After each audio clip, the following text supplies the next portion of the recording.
Good evening, and welcome to the 2022 Black History Celebration at the Newark Public Library. My name is Dale Colston, and I'm a librarian at the James Brown African American Room of the Newark Public Library in Newark, New Jersey. On behalf of our director, Jocelyn Bowling Dixon, and Board of Trustees President, Dr. Lauren Wells, we thank you all for joining us this evening. I would like to acknowledge the traditional, ancestral, and unceded territory of the Lenni Lenape First Nations, on which we are learning, laboring, and organizing today. We also recognize the devastation and the continued legacy of the transatlantic slave trade, which contributed to present-day systemic racism and oppression. Our space at the library, the James Brown African American Room, was named in honor of the late James Library Brown, a librarian, poet, activist, and influencer who was instrumental in making sure that the library seek and maintain books and resources and present programs examining and celebrating the African American experience. Mr. Brown was especially committed to urging Newark youth to pursue education and to understand the importance of the library's role in their academic growth. This year's celebration, entitled Acquired Tastes, Contributions of the African Diaspora to Food Culture in the Americas, explores Black culinary traditions. Centuries ago, enslaved Africans brought with them to the Americas crops they knew, farming expertise, and keen agricultural management skills. Since then, Africans and African Americans have shaped cuisine and food culture in a multitude of ways. Many are unaware that a man enslaved by Thomas Jefferson named James Hemings studied cooking in France, and when he returned to America, brought with him the recipe for what we now enjoy as macaroni and cheese. The American catering business began around 1820 in Philadelphia, founded mainly by free Black people. Tonight's program will look at the Black farmer. In 1920, there were about 1 million Black farmers. Today, there are only about 45,000. Why is that? We'll examine the class action lawsuit Pickford versus Glickman, which outlines the ongoing fight for justice for Black farmers, the growth of community and urban farming, and agricultural and food systems injustice. Now I'd like to bring on my J-Bar colleague, Reggie Blanding, who will introduce our panelists for tonight's program. Reggie. All right, peace everybody. Thank you for joining us tonight. First panelist our guest I'd like to introduce is Mr. Edward Jerry Penick. Mr. Penick has been fighting for the Black farmer for over 40 years so far. He's a graduate of the University of Alabama in Stillman College. Mr. Penick has extensive experience in policy analysis, community organizing, and program development. His expertise in African American land retention and rural-based economic development has been life-saving to many families who sought assistance over the years. He's published numerous articles on the Black farmer, Black land loss, land retention, and agricultural systems. He's represented Black farmers in the development of 6 bills and has also testified on their behalf before Congress. Mr. Penick currently serves at the Rural Policy Coordinator for Tuskegee School of Agriculture. So please join me in welcoming Brother Edward Jerry Penick. And let's see, our next guest is Karen Washington. In 2012, Ebony Magazine voted Sister Washington one of their 100 most influential African Americans in the country. And in 2014, she was the recipient of the James Beard Leadership Award. Since retiring from physical therapy in 2014, Ms. Washington has been a co-owner and organic grower at Rise and Root Farm in Chester, New York. In 2010, she co-founded Black Urban Growers, an organization supporting Black growers in both urban and rural settings.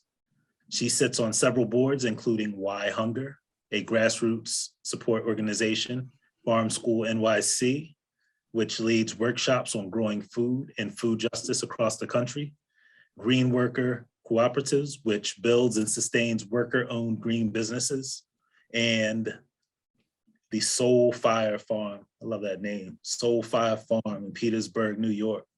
Wonderful to have you with us, Sister Washington. Thank you so much for being here. And last, certainly not least, Brother Junius Williams, who, as the youngest president of the National Bar Association, the oldest and largest organization of Black attorneys in the US. Junius Williams spoke at the United Nations, advocating for genuine democracy on behalf of the people of Zimbabwe, South Africa. He recently retired as the founding director of the Abbott Leadership Institute at Rutgers University, Newark, where he taught leadership and community organization based on lessons outlined in his great book, Unfinished Agenda, Urban Politics in the Era of Black Power. He is a producer of The North, or he is the producer of The North, the digital portrayal of the Black empowerment and experience in Newark, New Jersey.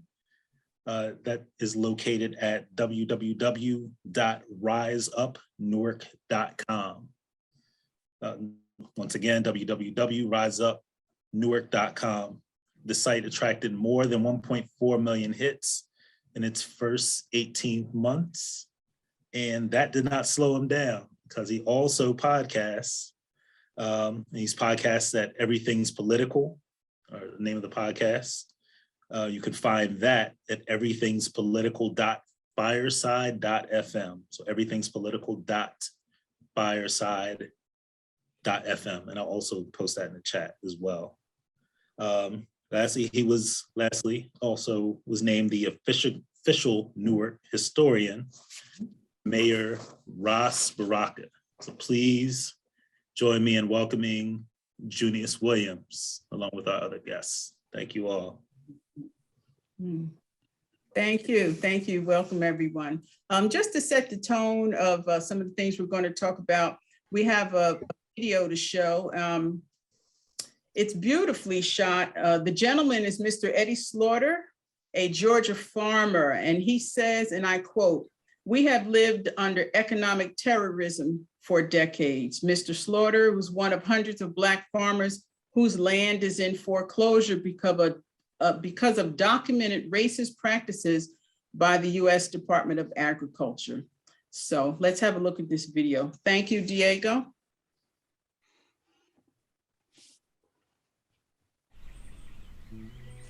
You know that your country, when you get out there in a field, that smell of Mother Earth, that fresh earth, you can't explain it.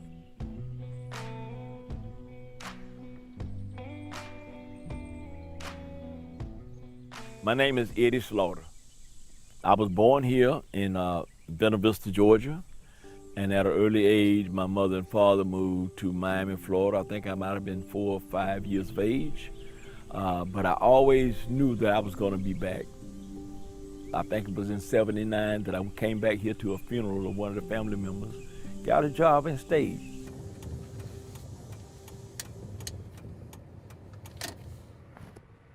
I want to get me a bag, Freddie. Bag of pecans.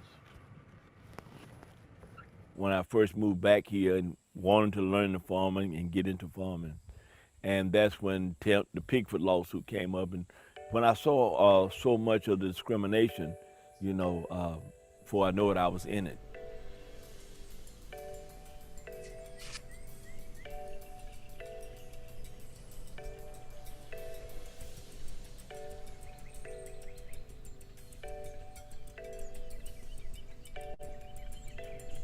Most of the farmers that I know are still in debt to USDA. And they're insolvent because the interest over time has ate up all the equity that they had. So when they now thinking about how I can get out from under USDA, they can't. Because the interest being compounded daily for over 22 years, that all of the equity in these farms, big farms, 400 acres, 800 acres, 12 acres, right? But they can't go nowhere because they're tied to USDA for life. And it became economic terrorism for black farmers. And how long is this gonna go on? Because as long as they ain't giving us the debt relief that was promised, then what? The interest gonna keep on going. Only way you can get out of this is die out of it, you know? You are a debtor slave unto death. I don't believe nobody else in America could be put in this kind of situation but black folks.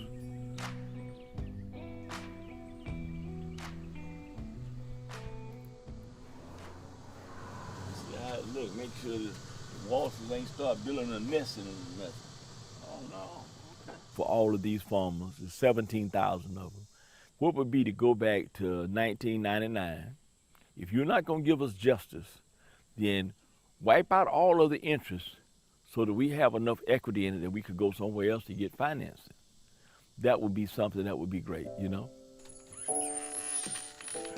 There's one thing I know.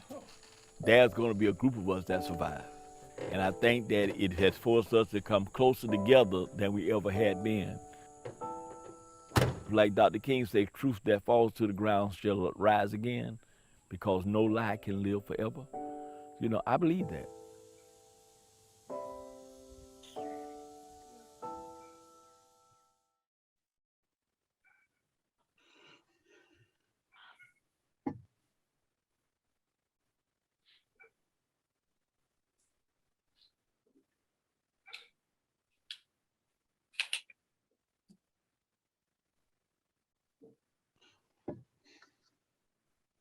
Thank you, Diego. This first question is going to be for Mr. Penick. I've read other articles with Mr. Slaughter mentioned. In an October 2020 article, he explained that when a white farmer goes to a local USD office and is approved for a loan, the farmer, quote, gets a check and goes back to farming, unquote. When black farmers are approved, the structure of the loans they qualify for would require them to go to the bank with a county supervisor from the USDA who has to co-sign the loan. That meant that whenever Mr. Slaughter needed money from his loan, he would have to drive 60 miles to the USDA office to get the county supervisor to sign a check for him. Most black farmers he knew had supervised accounts, he said, and white farmers did not. If I saw equipment I wanted to buy and it was on sale, I wanted to take advantage of that sale, but the county supervisor would say, you don't need it. Mr. Penick, does this sound familiar or is this something unique to Mr. Slaughter? Well, first, let me say thank you for inviting me. Glad to be a part of this panel, and a special shout out to my friend Junius, who I've known for about 20 years, 20 or 25 years. Most of them were good, a few of them were pretty bad. So some of the work with things that we went through and had to go through. But let me say, first of all, you said, does this sound like the average farmer? I would say that it sounded like the average black farmer. That was going on in the 70s and 80s. It has improved somewhat now. As a matter of fact, it's improved quite a lot since the lawsuit. And there were two types of loans he was talking about too. He put them all in one plate. There's a guaranteed loan and there's a direct loan. The guaranteed loan, you do have to go to a bank because the bank actually lends you the money and the government guarantees it. Mm-hmm. But there's also the direct loan. That one you get directly from the government, the direct loan. And you get the direct loan when you can't get a loan from any place else. Mm-hmm. If you can't, it's based upon your debt and things like that. And if you're going to banks and couldn't get a loan, then you come to the USDA. Now I'm not trying to take up with the USDA. I think that we have to always operate from facts. Yes. We have to always operate from facts. So that's the first thing. But that is a problem as he said, the problem, the lawsuit did not solve the problem. What the lawsuit actually did was, the only good thing that happened in the lawsuit, if you want to be honest, is that it forced the USDA to admit that it did discriminate against Black people. Mhm. That's the best thing that happened out of the lawsuit. The average, there were approximately 23,000 people who applied for under Pickford. And by the way, Pickford was a member of my organization. Mhm. And we kind of took care of Pickford while he was going through this financially. There were about 23,000 people who applied. 69%, about 65% prevailed on the Pickford. About one little over $1 billion was given out, but it didn't make any farmers whole. Mhm. There was 2 tracks, track A. But let me know if I'm going too long now. No, track sir. Track A and track B that you could apply on the Pickford. Track A, you didn't have to really do a lot to prove that you were discriminated against, but you could only get $50,000. Mhm. Track B, you had to really, really prove that you had been discriminated against. And it was a long process.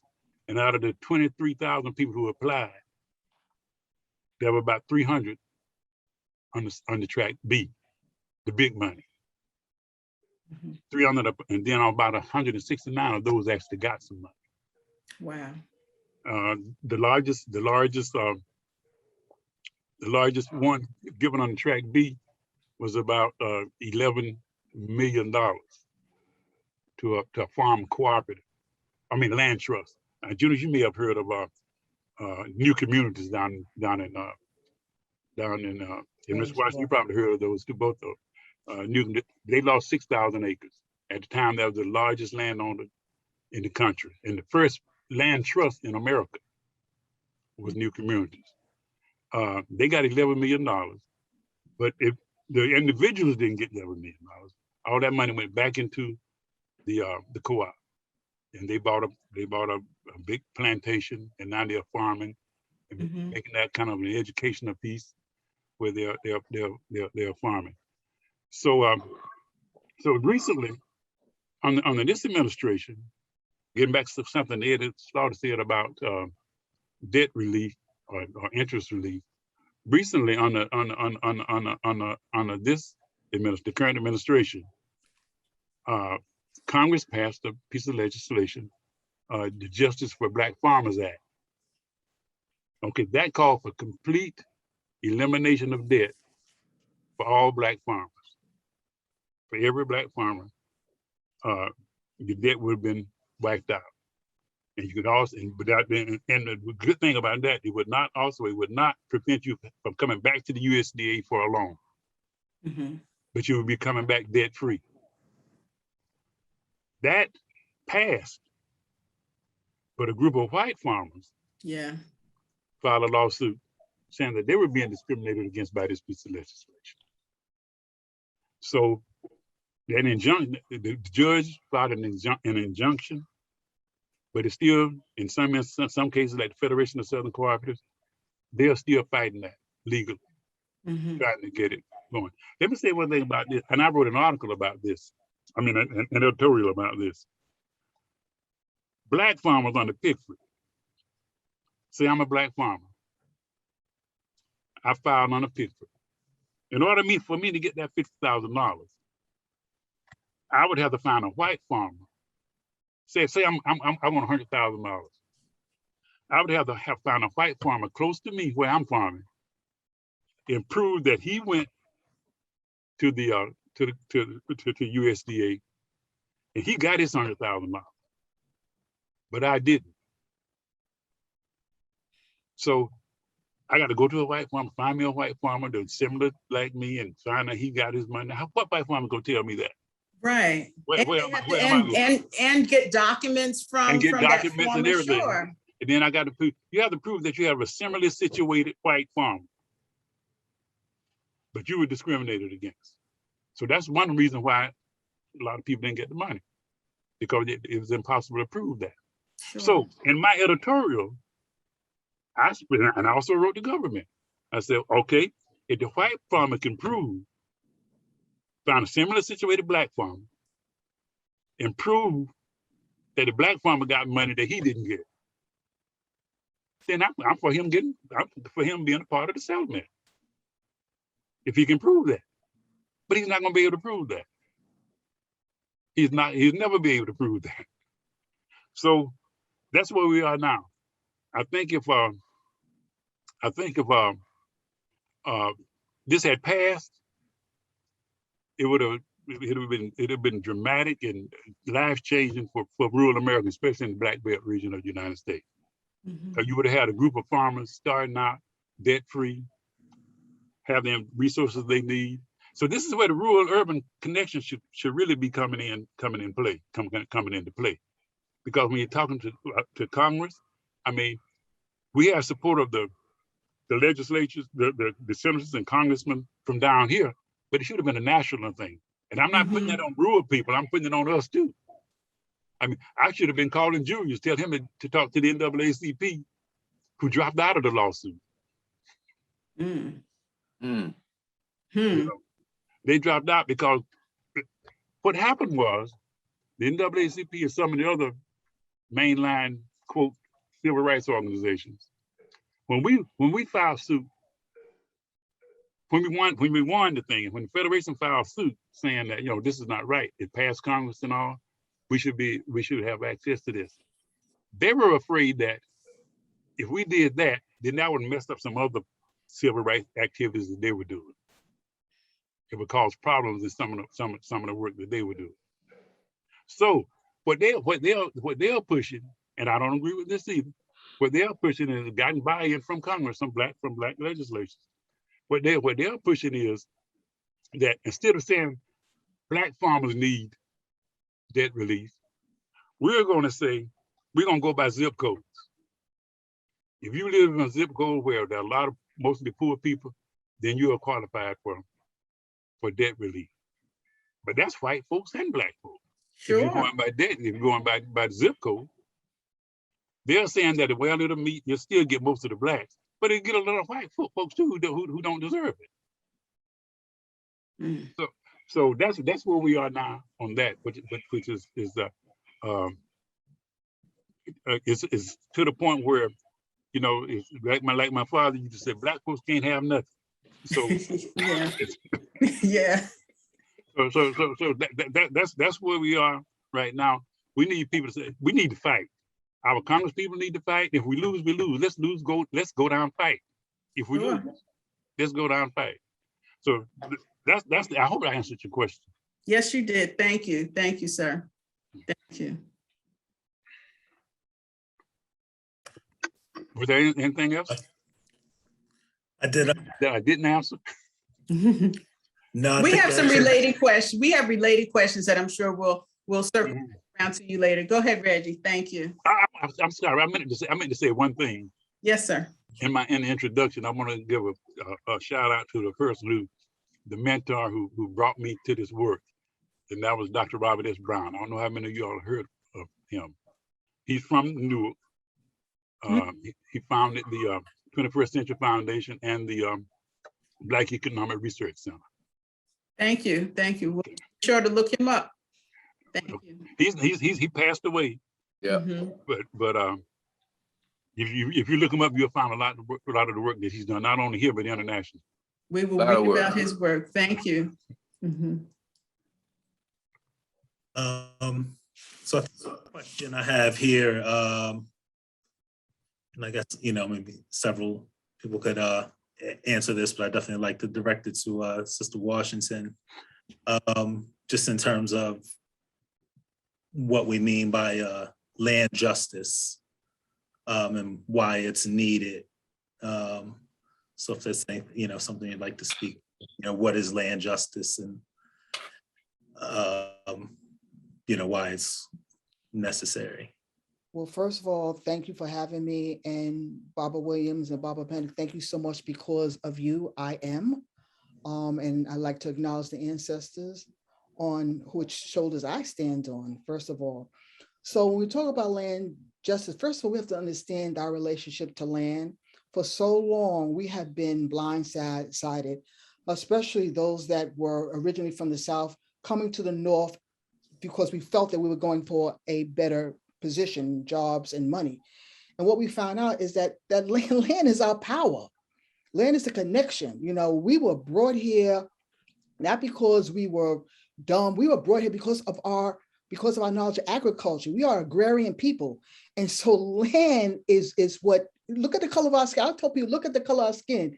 It's the color of soil. And so land is our connection to our heritage and who we are as agrarian people. And for so long, we've talked about the inconsistencies that we've seen around land theft, you know? And so now is the time for us to start talking about it. And we are talking about in terms of what land justice looks like. Reparations is making sure that land that has been taken away from so many people of color, and I also want to bring in the indigenous population as well, that there has to be some sort of reconciliation of that land going back into the hands of those that have been stolen from. But yet we have this climate whereby we are being snubbed or being silenced because people don't want to talk about the history on how this country was built, on the backs of Blacks and enslaved and indigenous people. And we have to talk about this. So land justice is giving our 40 acres and a mule. Could you imagine back in 1865 when General Sherman met with Black leaders and Black preachers, and with the 15th Act saying that, you know what, President Lincoln was going to give 400,000 acres to newly freed slaves. Could you imagine if that had happened? But of course, when Lincoln passed away and President Johnson came in, he gave that land back into the hands of the white slave owners. So if you can imagine, if we had that land back then, how different the country would look. But again, land justice, power, reparation, giving that land back into the hands of Black people and indigenous people. Thank you. Thank you. Brother Jim, I have a question for you. In my research, I read quite a few articles about Black farmers and Black farming. And program manager and farmer liaison Taz Walker of RAFA USA Farmers of Color Network noted that a push toward more corporate or conventional agricultural systems encourages discrimination. Can Black farmers survive and compete in the marketplace without corporate involvement? Do you see a way around that? Well, let me say first, Dale, thank you for having me on this program. I've been on many of your programs, and those of you out there in the audience will probably say, well, what is Junius Williams talking about farming? I do go around telling people I'm just a poor country lawyer trying to make it up here in the big city. And that's very true, but I was a poor country lawyer in the city down there. I did have people who were into farming and was always interested. My father farmed in the back of our house. And like the man said, you smell that black earth, man. There's something about smelling the earth, being outdoors, looking at it. I didn't particularly want to pick all the weeds out of his crops. And I always fell back on the asthma thing, which I did have legitimately. And my poor brother had to do more than I did, but I did have that experience. I met Jerry Penick in a group called Agricultural Missions. That's why he and I know each other. And that's how my next learning experience came along with the whole situation with agriculture. And I mean, it was on an international level. That was the trip Ag Missions took me on. That's more than 20, 25 years, Jerry. You just trying to make yourself younger. We've been all around the world together. I was just writing down some of the places we've been. I couldn't even think of all of them. We've been to Belize. We went to the Philippines, Puerto Rico. I think the last international trip we went on was to Cuba to see how the Cubans are able to do farming down there in the city. Most I think they said 1/3 of the agricultural products that they produce are done in the city, in the main city itself. And it's not in the quote unquote country, but of course it was a country, but it's in the city as well. And this is organic farming that we're talking about. So that's very important, because I'm gonna make a point about that in relation to the question that you just asked me. But I got a couple of things here to say, some more. In general, the whole question of farming, Jerry talked about a closer nexus between the urban and the rural. As Black folks, we just kind of write people off who are in the country, quote unquote. We call them country. We don't really want to have anything to do with them. But how are we going to get the food if we don't have the farmers? Most of the world economy is based upon agriculture at a certain level. So that's very important for us to establish that relationship that we don't have now. And I hope maybe some of the people who are out there looking and listening will take that into consideration and do like what Karen Washington is doing, and go and get some land and being a farmer. Now, let me answer your question in that context. When we went to Cuba, Jerry and me and a Black preacher from South Carolina named Willis. What's his last name, Jerry? I can't even think. I can't think. Yeah, we getting old. Willis, the three of us had a meeting with a high-ranking Cuban economic official. And they were very interested. You know, Castro was very much interested in always interested in getting Black people from the United States involved in what's going on in Cuba. Ever since he was there in 1960, 61, when the revolution down there came up. But of course, the United States scared everybody away because they were quote unquote communists. But they wanted to do some things with, and they had, Castro came here one time to the United States and said over there in New York at that big Baptist church over there, he put out a program. He said, a call, he said, any of you out there, any of you Black folks out there want to be doctors, you can come to Cuba. You can become a doctor for free. The only thing is you have to go back and practice your medicine in your communities from which you came in the United States. And some of the first group of those doctors are now practicing in different places. I met one of them in Chicago, one of them somewhere else. But when we were down there, we said, how can we get the farmers involved? And what you, at that point, they put out a call for Black beans. They wanted to buy Black beans. And they had, it was a little bit of a wrinkle in the embargo. If you had cash, you could produce your beans and you could come in down there and sell them, and Cuba would buy them from you. The problem was this had to be an all cash transaction. Therein lies the answer to your question. How many Blacks can front the money to do the work to get that done? Big agricultural farming is just that. Those are the people who come in, take the land, do all the work that has to be done, reap the benefit, get the price subsidies. People talk about communism. I mean, here's America, here we got price subsidies. That's what socialists are supposed to be doing, but we subsidize the big cash tight, or I'm sorry, the big cash flush farmers, the United States government does, because we have to keep the price up to a certain point where they can make some money. Well, very few of us get to that level. I don't know.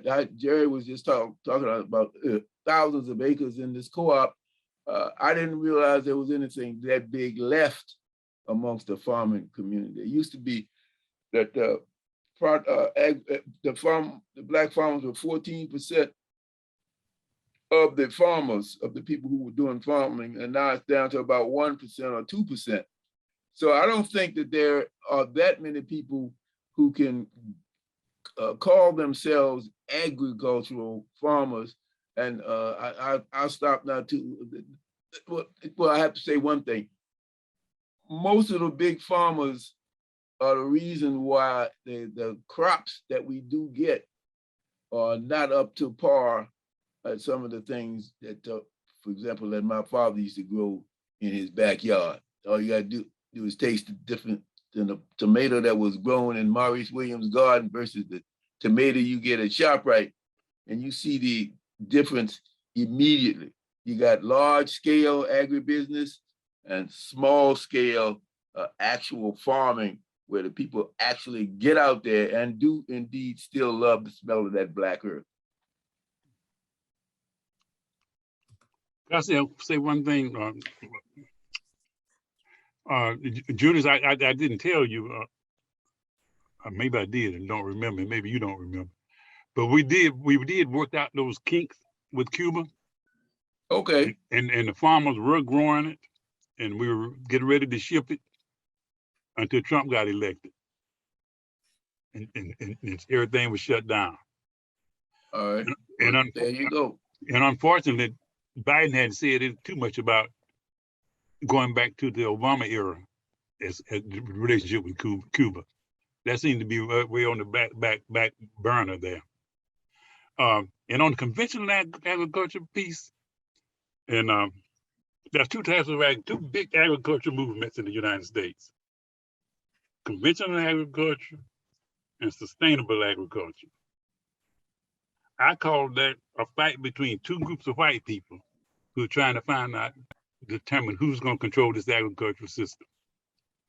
Because in conventional agriculture, we're not really a part of that. The corporate and conventional agriculture system. The sustainable agriculture system is made up of liberals, basically, a lot of liberals. We really have no decision-making part in that movement. So what is the answer? We have to develop and create and build alternative agricultural systems that are controlled by us. How we do that relationship is, usually we don't have a whole lot of farmers like we used to, but we have enough farmers who can feed all Black people in the United States. We do have that. Our problem is being able to organize in a way that the farmers can grow it and our people can buy it. That's the connection, especially in urban America. Creating businesses and markets in urban America. We don't have time to market. We used to have what we call the rural-urban connection, where we would drive up to Chicago, Detroit, and other places, and we sit there probably 2 days on a refrigerated truck and just sell out of the truck. But when we did that, you're taking 4 or 5 days away from the farm.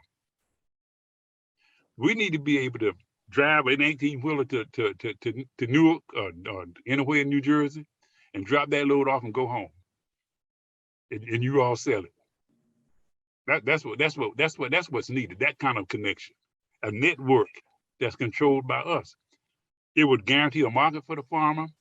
It would guarantee affordable and nutritious food for the consumer. So that's what's really needed. We're not going to get out of this depending on the USDA, depending on corporate farms, depending on the sustainable agriculture movement. We're not going to get out of this. We've got to develop alternative systems, agriculture systems that are controlled by us. Thank you. Sister Washington? Can I just add to that, because Sure. Barbara Penick, what you're saying is absolutely right. If you look at the food system, it doesn't involve us. We have been slave to a system that we have no control of, and if we don't start talking about how we are going to engage more Black farmers, I would guarantee you 20 years from now, we'll have one race of people controlling our food system. Right. And so this is why, and like you said, the urban rural connection is so, so important. And I say that from my own experience, because growing up, we were taught that farming was slavery. And that, we didn't want to go back down to the South because we found out exactly what's going on with the Jim Crow laws and segregation. But now that narrative is starting to change as we understand why we were brought here, the power that we have, the urgency that we have in terms of obtaining land and understand our connection to our rural Black farmers, especially those in the South. And that is happening. Training is happening. We're getting young people now understanding where their food comes from, wanting to train to be a farmer and wanting to do it sustainably. Also making that urban rural connection. I remember Ben Burkett was trying to, at one time, mobilize that sort of connection of Black farmers in the South coming up with produce to the North and trying to figure out how that can be dispensed. But again, there's always obstacles in the way. There's always laws that prevent things from happening. But like you said, it's time for us to start thinking about base building, social capital, and communal wealth within our community collectively as Black folks. Let me tell you something. Black people collectively putting in our dollars, we can move mountains. But again, the capitalistic mentality is for us to be like crabs in a barrel. And if you're getting this and this person's getting it, we're not getting ours. And that mentality has stymied us for years. So now, because of COVID, it's wide open in terms of the disparities we see along health, what's happening with global warming and climate change. All that is impacting Black folk. And so the solution has to come from the Black people. Right. The way, for years we're waiting for the USDA, waiting for, someone on the white horse to come. No, the solution to our problem is in the hands of the Black community. Right. It's very important that you name the name there, Ben Burkett. Ben Burkett was also a friend of Jerry Pennick's, friend of mine. We were on that same board together, and I did hear Ben talking about that connection. You also mentioned somebody else that I knew very well, and that's Robert Brown. Robert Brown, and I didn't know you knew Robert Brown, Jerry Pennick. That man was very smart. Back in the 1960s, when we were rallying and organizing and still doing protest politics, and then we graduated and we moved on into to electing the Black mayors and the Black this and the Black that. And Robert Brown was talking about economics, while our elected officials were talking about what I call baby economics, and that's jobs. Everybody was trying to get a job.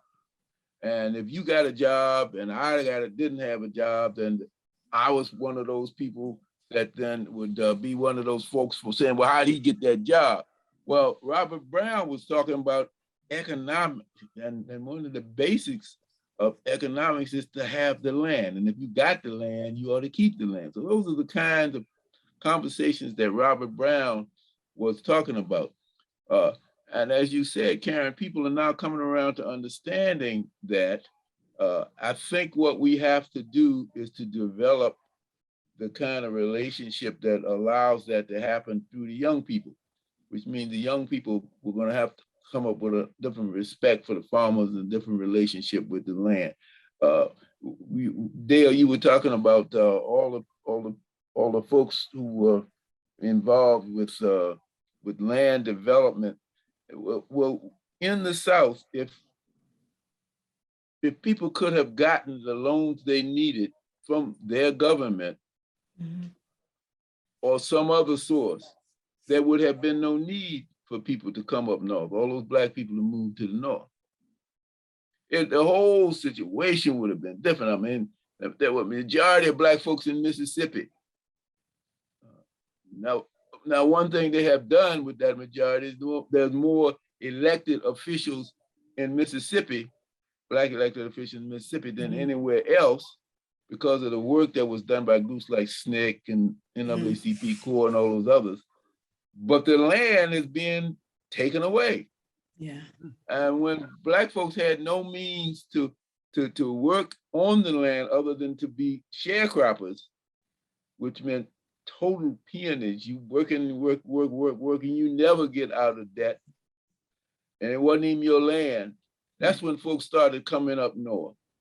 But what would have happened if we could have maintained that passion for the land, if we had gotten the land through reparations, if we had been able to finance the production of that land, all those Black folks would have been in place with an economic base. And then on top of that, we would have had all these elected officials. America would have been a much more pleasant place to live and a much more productive place for Black folks. Now, young people have got to understand, the people, and I consider you young, Ms. Karen Washington, you young compared to Jerry. Folks, we're gonna have, all of us, all three of us gonna have to put our arms around some young folks and say, this is somewhere for you to go. And that's why I want you, Karen, I want you to be on my podcast. We're gonna talk about that. You farming up there in New York. I want to have you on my podcast, and you made me think about we're gonna be talking about that to get some young people interested in making that connection with Jerry Penick and his people down there in the South, so that we can do just what Jerry said about establishing a new connection, a new bond, so they can drop that food off, we sell it, we package, we market it on the new media that we now have a big control of, a big piece of it. They haven't figured out a way to stop us from talking on the media the way we know how to talk. We should be able to do that. You made me interested in that. Mm-hmm. Let me, can I say one thing? Yes. I want to make clear up one thing, that I'm not against sustainable agriculture. I'm just basically against the sustainable agriculture movement that's controlled by white folks. I want to make that clear. You made it clear. Okay. Another thing is that, back to Bob Brown, just one thing. Bob was the founder of the organization that I worked for 40 years. He founded the organization. And I was also going to say that we have to involve the Black colleges and universities also. That's right. As we deal with this, all HBCUs, especially the 1890 HBCUs.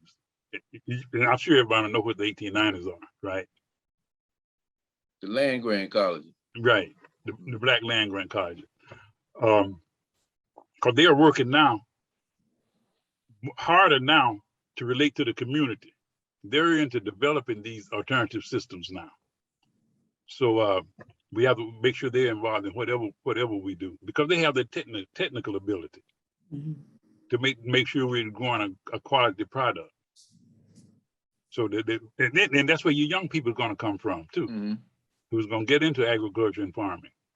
Right now, most of the young people now, it's a training ground for Cargill and people like that. You know, and we need to bring them into into our what we are doing, our network. Because I saw one of the questions that were asked earlier about what can you do other than just farming if you're in the School of Agriculture. Anything you can do outside of agriculture, you can do within agriculture. And they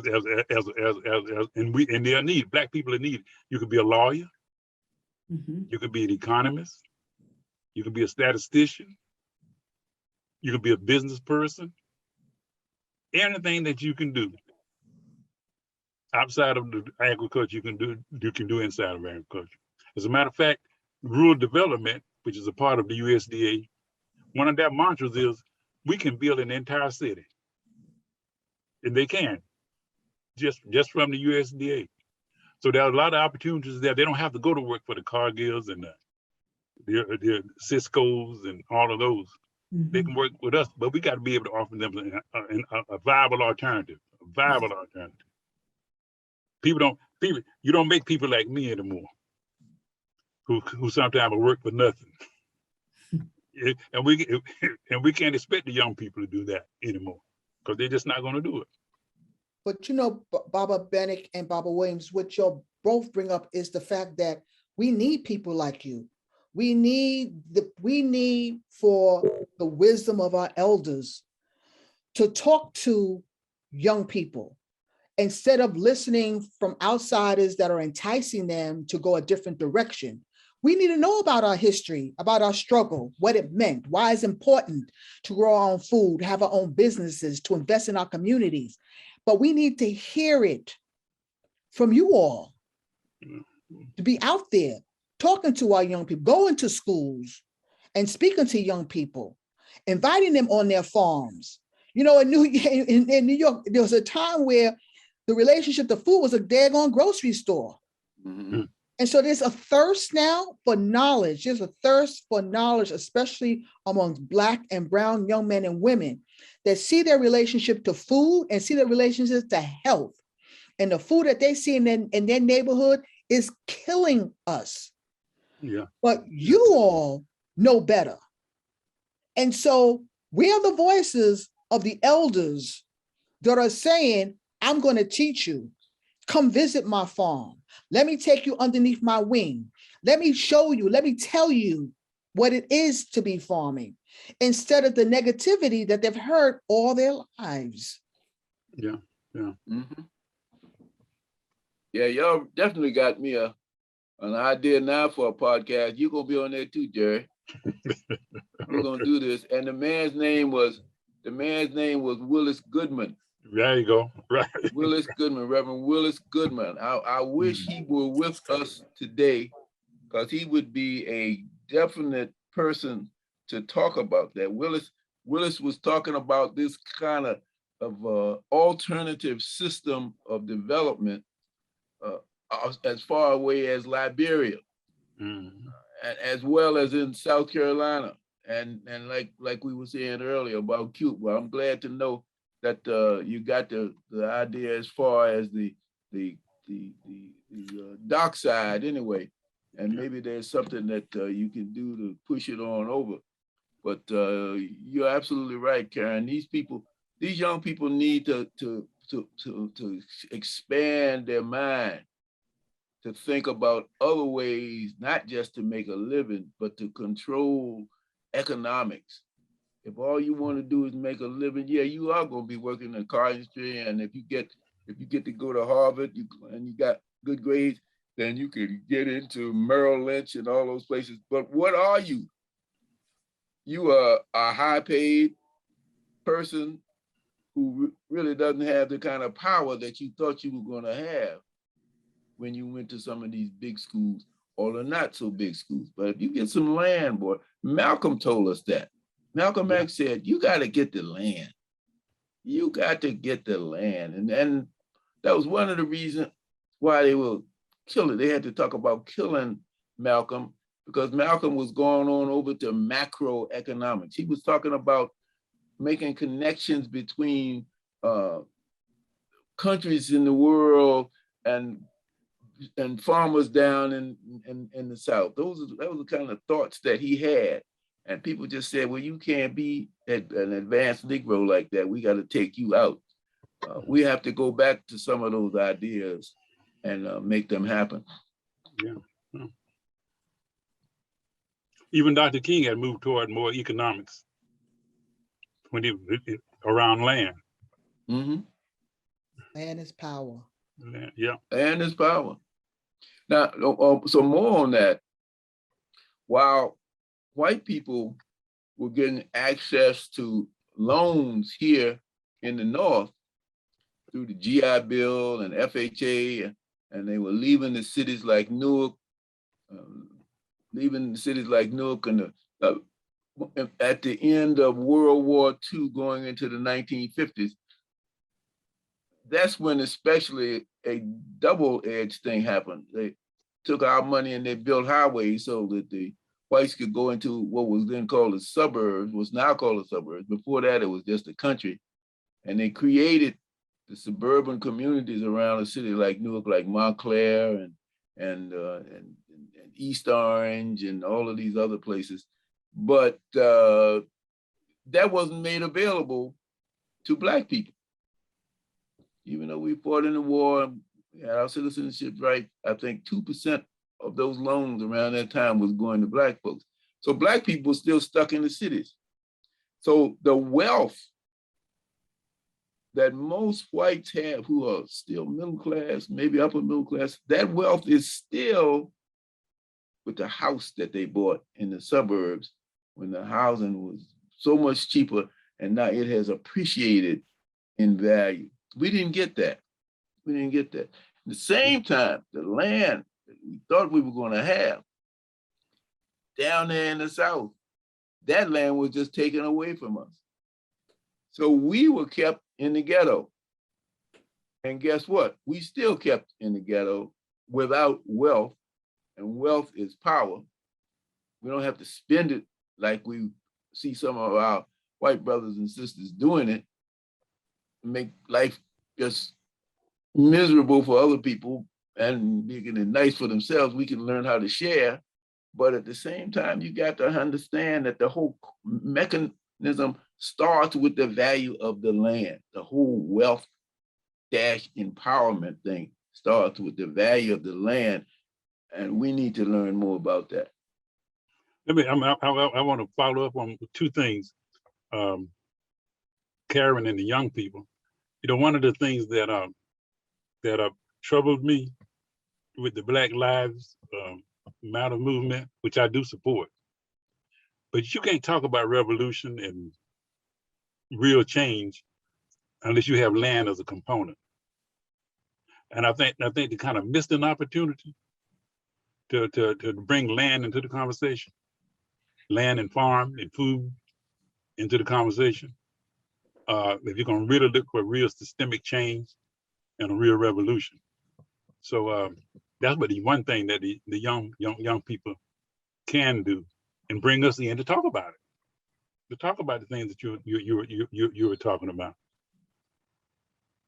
It's happening, you know, it is happening. Back in 2010, a group of us did the first Black Farmers and Urban Gardener Conference.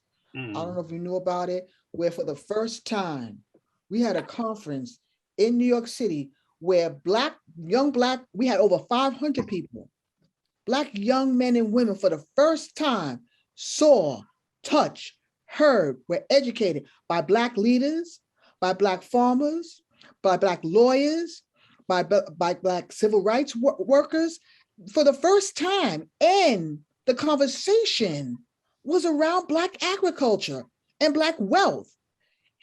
We didn't get that in school. No one came and taught us about that, our power.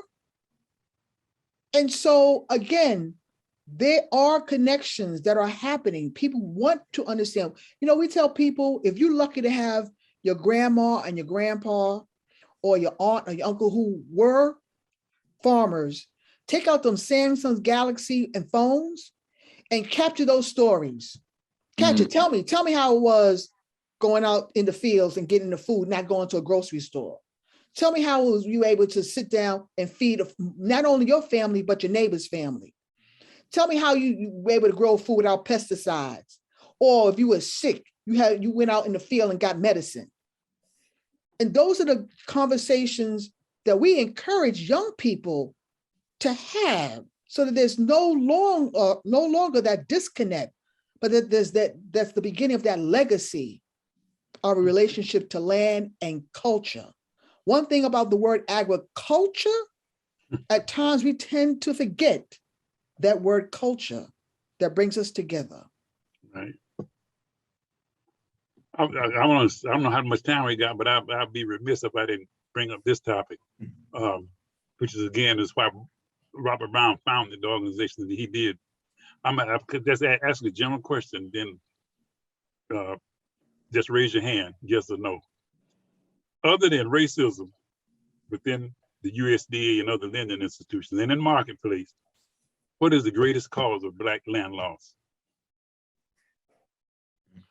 Relatives. Yep, that's it. That's it. Selling off their piece, and that meant the whole piece had to be sold. Right. But they didn't have the vision to keep that plot together and do something with it. But you know where most of those relatives reside, who sell off their piece and cause all the land to be lost? In the north. in the north. That's right. So there has to be some education in the north about what we call heirs property. And like Julia said, heirs property is when the owner dies without an estate plan or will or anything. And it's just fractionated, and then somebody, usually a white person, come just buy one person's interest and go to court, and usually the whole thing is sold. Yep. That's what Bob Brown, I don't know whether y'all have read this or not, maybe you want to get it to your library. It was only 6 million acres. That was the name of the study that Bob Brown did back in the late 60s, early 90s. And from that study, he founded the Emergency Land Fund, where I started working and worked there, stayed there for 40 years. But heirs property is one of our biggest problems. Losing the farms, whole farms are being lost, and land and houses, just because of that. So we need to keep that in mind too, as we talk about building wealth. You got to save the land. You don't want young people want to come back and farm and there's no land left. Right. Ooh. I'm processing a lot right now. You want to be a farmer? Absolutely. I just want to spotlight and give a quick shout out to Sister Therese Nelson, who was with us last week and has left a few comments. And just to, give a quick shout out to her work with the blackculinaryhistory.com site, because she is someone who is archiving this work. And, all three of you have definitely spoken to the importance of, is this each one teach one, and build on that and to keep this going. My question, I'm gonna kind of jump back a little bit here, because every superhero, we get their origin story. So I do want to pose to Sister Karen Washington, who is doing this work. I just want to know what or who led you, this is a two-part question here, actually, what or who led you into being a grower, if you want to address that. And then if you can also just talk some about the impact of that you've seen from the community farming in, spaces like New York, or maybe things you've seen in other places.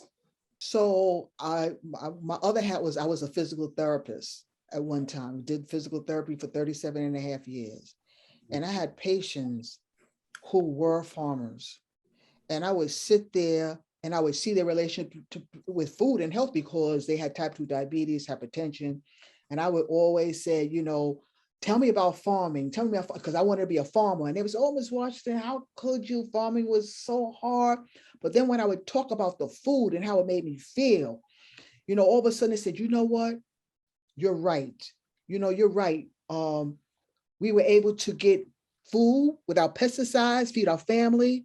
And so I want to acknowledge those elders that I learned about the relationship to food and farming, and how they took me underneath their wing, to tell me, go out there and farm, make that relationship between food and health, because look at me now. I grew up on farm, but now I got type 2 diabetes, hypertension, and a stroke. So that's where I get my inspiration from. My perspiration is to continue to work in this food movement so that we can have voices and a shifting of power. And, sometimes people in cities, especially in urban areas and communities of color, we tend to have lost our power. We sit back, we're silent, we're complacent, and we allow systems like the government, politicians, big ag, to dictate what we're going to eat and what we're going to grow. And so from small little plots in urban areas, people are starting to make that connection, understanding that the power is to be able to grow your own food, to own your own land, and then have the capital to build wealth. And so, that's what I'm trying to do, in the city, and spreading that knowledge. But like I said from the very beginning, we need to have the connection from our elders. We cannot lose that history. We cannot lose that wisdom. And that's a thirst and a need that so many young people want in urban areas. They want to be able to go back on farms. They want to be able to have a mentor that's willing. And I know sometimes farming is hard. It is hard. And sometimes there's, element when it comes to time. But we have to make spaces for these young people. We just can't say, go back to the land and we have to make spaces where we're willing to sacrifice part of our time to embrace these young people that are yearning for knowledge, yearning that connection as Black folk, wanting to know their history and wanting to take it to another level, because young people are smart. They're savvy. They're now open to this technology, a world that we never had, our relationship to in the past. And so why not encourage the young people to understand our relationship to food, to be able to, for us to pass on that wisdom so that they can help us move in these spaces of technology that a lot of us still, under this digital divide, still don't have access to. You know what I tell young people? I used to try to sit down and have a long conversation with them about the importance of having hold to the land and the importance of land. And I kind of just, right now, I tell them, and then we can have a conversation. But first thing I tell them, if land wasn't important, why do white people try to take it all? That's one thing. And then if farming wasn't important, why are so many young white people going back to the farm? So you follow them in a way. You see what they're doing, you see where everything is going. And those two things are have white people trying to take all the land, and young whites are trying to take over the food and agriculture system. And we're sitting back and let it happen. I've heard some names that Reggie and I are sure going to look into and expose other people to. I've heard of Reverend Willis and Reverend Brown. Want to bring up the name of someone else who was important in our history. I've also read that Black farming is a revolutionary act. After many in her community, Sunflower, Mississippi, had been evicted for seeking to participate in the political process, the legendary Fannie Lou Hamer established Freedom Farm in 1969. At its peak, the farm was 680 acres of affordable housing, community gardens, commercial kitchens, community kitchens, food preservation and preparation, cooperative purchases, and many acres of food crops. All of those things which are familiar to today's food justice work. Can we talk a little bit about the contributions of Black women to farming? And that's open to anyone. It's a global phenomenon. Majority of the world are Black farmers. And this movement, sometimes, we tend to think locally, but we also have to think globally, because there are so many Black people that are having the same problems that we have here in the US. And Black women farmers, I'm gonna put them on my back. Black women farmers are holding down the fort nationally, globally. And yet compared to men farmers, we lack access to global markets, access to technology, lack of access to land, and lack of access to capital. But baby, that's going to change. That's going to change as we become more organized in our fight for justice. But like I said from the very beginning, I stand on the shoulders of greatness. I'm here because of the ancestors that came before me. And my job is to continue to do that work and to continue to be outspoken and to continue to find my place as a Black woman farmer in the United States and in this world. The majority, as you said, the majority of farmers globally are women. An overwhelming majority are women. And also, even in the United States, especially with Black farmers, if there wasn't a woman involved, there would be no Black farmers. There just wouldn't be. They play a major role. They don't get the credit, but they play a major role in especially in the area of the business side of the farm. They play a major role in that. And then the other side, the production side, the marketing side. They just don't get the credit. Not only from the public, but from their own husbands. Sounds like some work has to be done there too. So it's a whole long list of work that needs to be done, Yeah. and recognition and acknowledgement. Thank you. One of the things that Ag Missions did, and may continue to do that, I'm not that close to it anymore, but one place in Africa, in West Africa, I'm not so sure what country it was in, but the men didn't want the women to get the ownership aspect of the farming. And so Ag Missions went over and made sure that in this one village, or maybe it was more than one village, that the women got to own a cow. And that motivated the women to want to do more, and it unleashed all of that energy that had been stored up and kicked to the curb. And one cow became more than one cow, and pretty soon they had a nice little micro thriving business. So those are the kinds of things that folks can do and set things. And that in other countries, sustainable agriculture, which is what we used to talk about, it's not controlled by white people. It's controlled by the indigenous people. And that's what we want to see happen. And as we develop in this new alternative to what's going on, it has to be an emphasis on the women. I do want to bring up, actually, I had another question I was going to pose, but there's a great question from our colleague, Ingrid, just in regards to people, basically food inequality. You know, of course, we talk about, some people have termed it as food deserts. Sister, the first person I believe I've heard say food apartheid. So could we, I just talk a little bit about sort of the ways that urban farming is sort of tied into this food inequality, how that connects. So I coined the term food apartheid because I was hearing outsiders saying that I lived in a food desert. Then when it started complaining, then it was a food mirage. Then it went to a food swamp.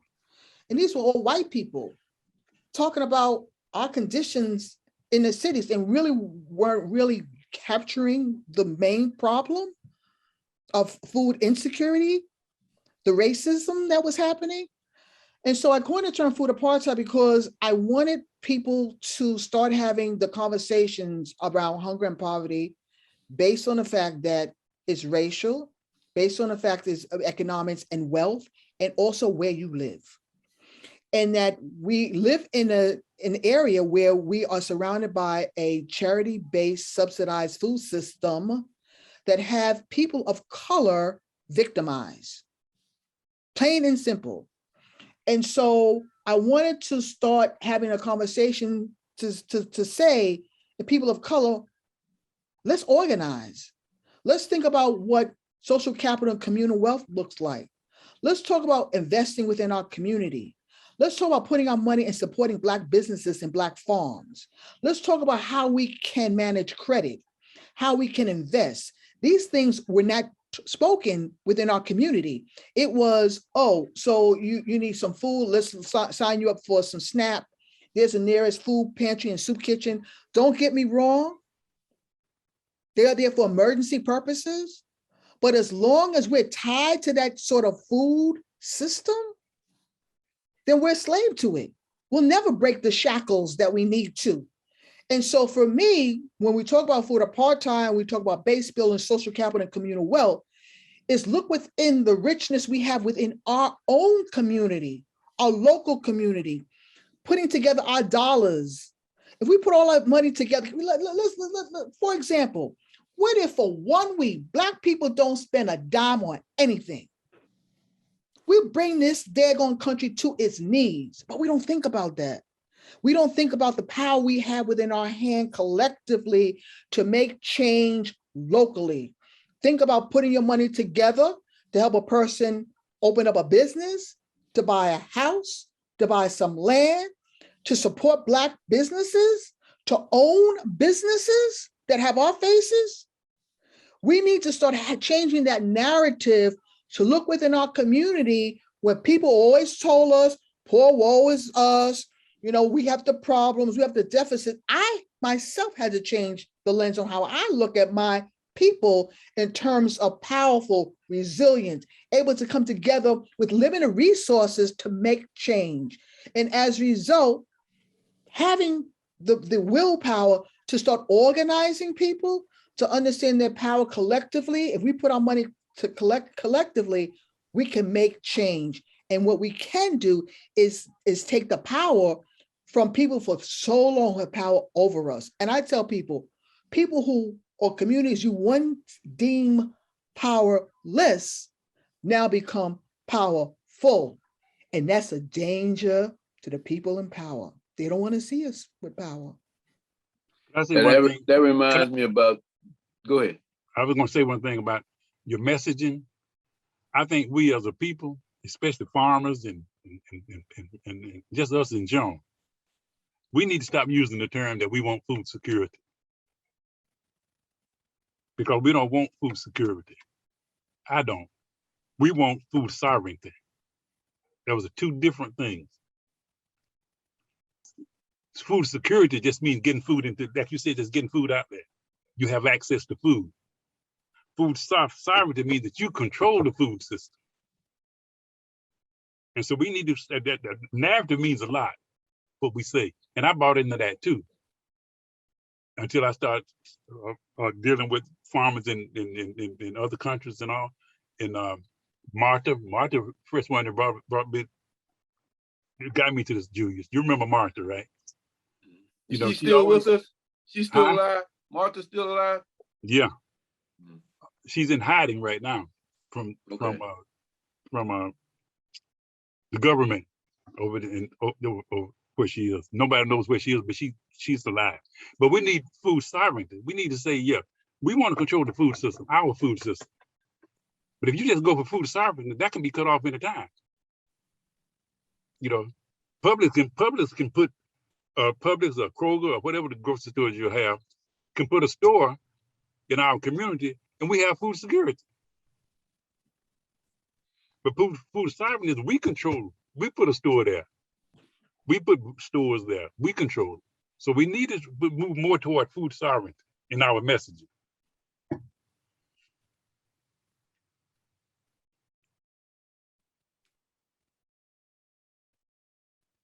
You're muted.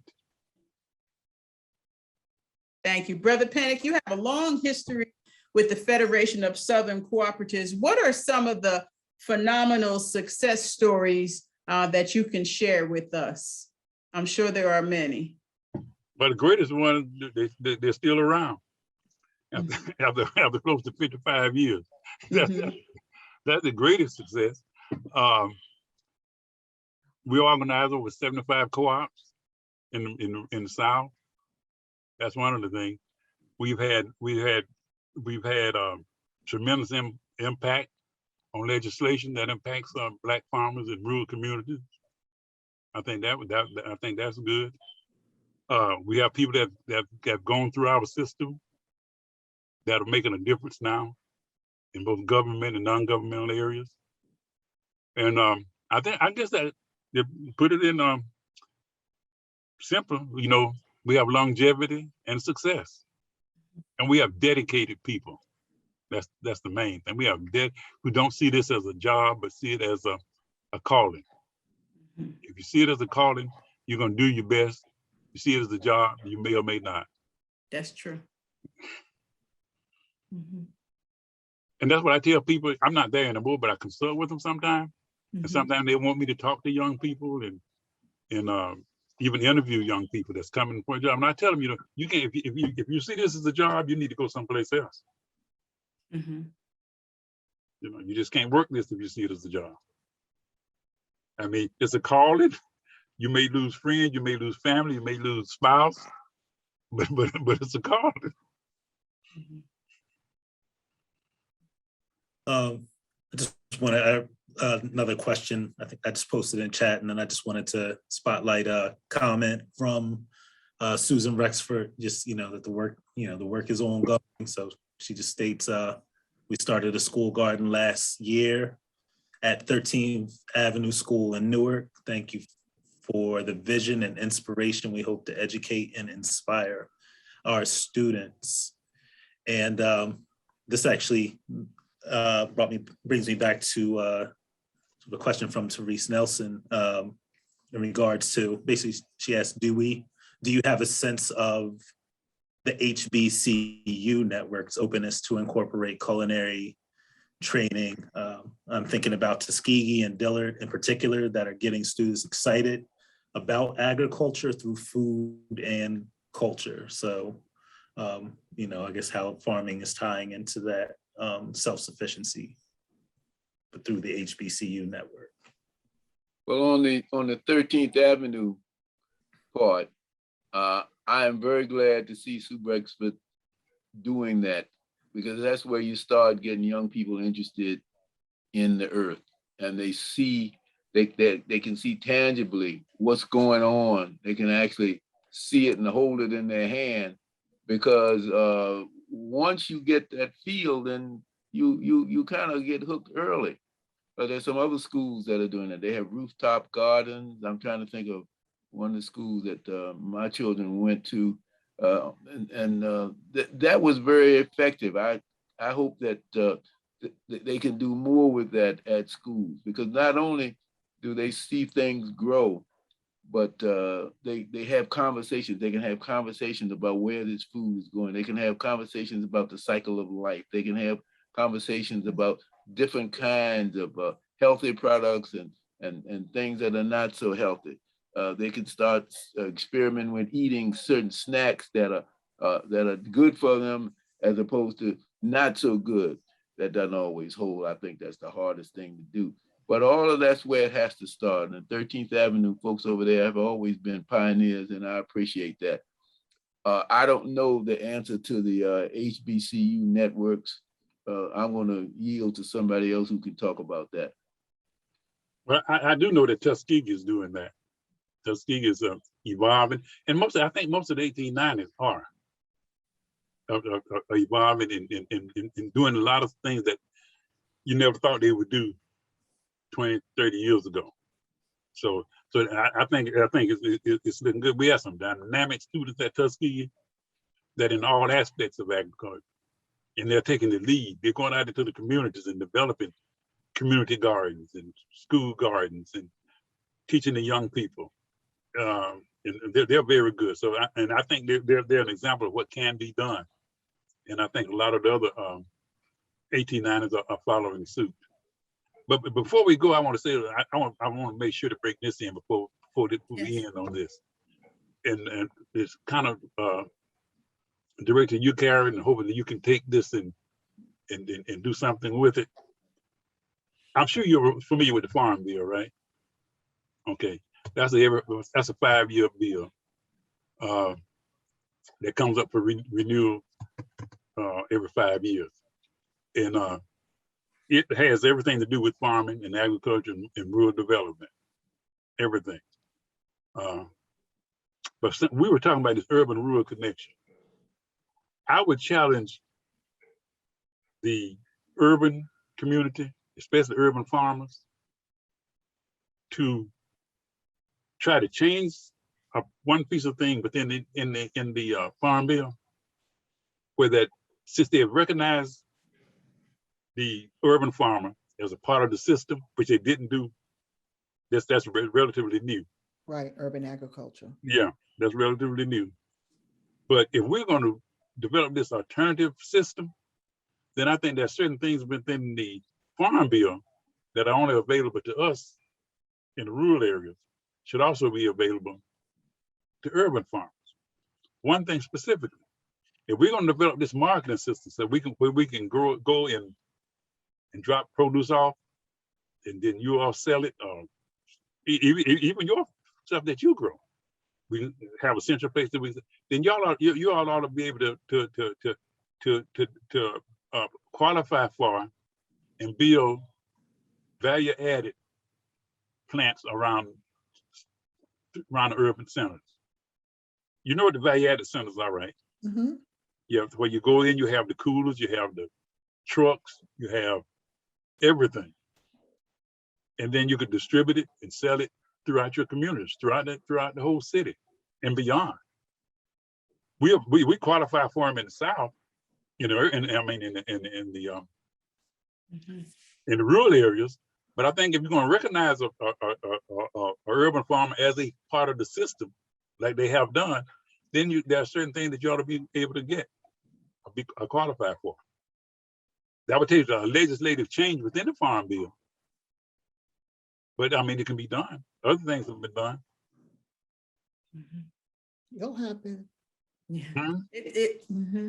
Yeah, it sounds like farming and agriculture is evolving as people evolve, as people move with social media, and it just has to continually change and reassess itself. And we have to grab a hold of that while we can. So we're coming up on the end of our program. And my last question for each of you will be, what do you think might be next for the Black farmer? And Brother Junius, we'll start with you. Well, we've been listening to it. First of all, the Black farmer has to realize that they need us as much as we need them. I think that the Black farmer, farming, not Black, whatever it is, but farming is, as Jerry says, it's such a myriad number of talents and skills that you need to be successful, that we all have to look at the whole farming process and say, well, maybe there's a place for me in that. And that starts with education. You got to get people interested in farming in these little places like over there at 13th Avenue School and in the North and in the South. Because if you go to Atlanta, you're going to have the same disdain for dirt in the city of Atlanta as you do in the city of Newark. It's not the geographic location, but it's the mindset. Yeah. So people have to be educated about the importance of it. And number two, people have to be educated to the economic value that you can get and the economic power that you can get. I'm sorry. And you have to get used to the power you can get by controlling your own destiny, which means you got to control the land. People have to be educated to that. Continue to talk about it like people like Malcolm did. Thank you. Thank you. Sister Washington? For me, it's really looking at economic development. We just started in 2020 to sort of start thinking about financial education and investment. And so we started a Black Farmer Fund, specifically in New York State, to help Black farmers and Black businesses with startup capital that is controlled and run by our own community. And again, start having those conversations on how do we build wealth within our community, because it's one thing getting the land, but how are we going to maintain it, you know, and how are we going to maintain it and make sure that it continues to prosper for the next generation? And it's, for me, it's about economic development. I'll end with that. I'll end with a challenge in a way. Everything that Junius and Karen talked about, I agree with, and those are the things that we need to do. But I want to make sure that we get what we're supposed to get from the government also. People say, why are you taking government money? You shouldn't be taking government money. That's our money. Yes, it is. That's our money. We pay taxes. Yes. I want my part. I want my share. You know. So what I'm going to say is that, again, every 5 years the Farm Bill comes up. I think they have about, I think the budget is about $400 billion. to be. We need to get our share of that, to do the things that Karen was talking about, do the things that Junius was talking about. We got to get involved in that legislative process. But we need to do it as a united front, both rural and urban, Black rural and urban. We need to have, we're developing at Tuskegee and Federation of, we're developing our farm bill agenda that we're going to submit to the Black Caucus and other people. That is what we want within that farm bill. And see, my thing, I'm getting a lot of pushback on it, but my thing is that Black farmers is like 2%, they say 2%, maybe a little bit more, you count everybody. If we could just get, say 5% of the $400 billion, we could just about take care of everything that we need till we get where we could be sustainable.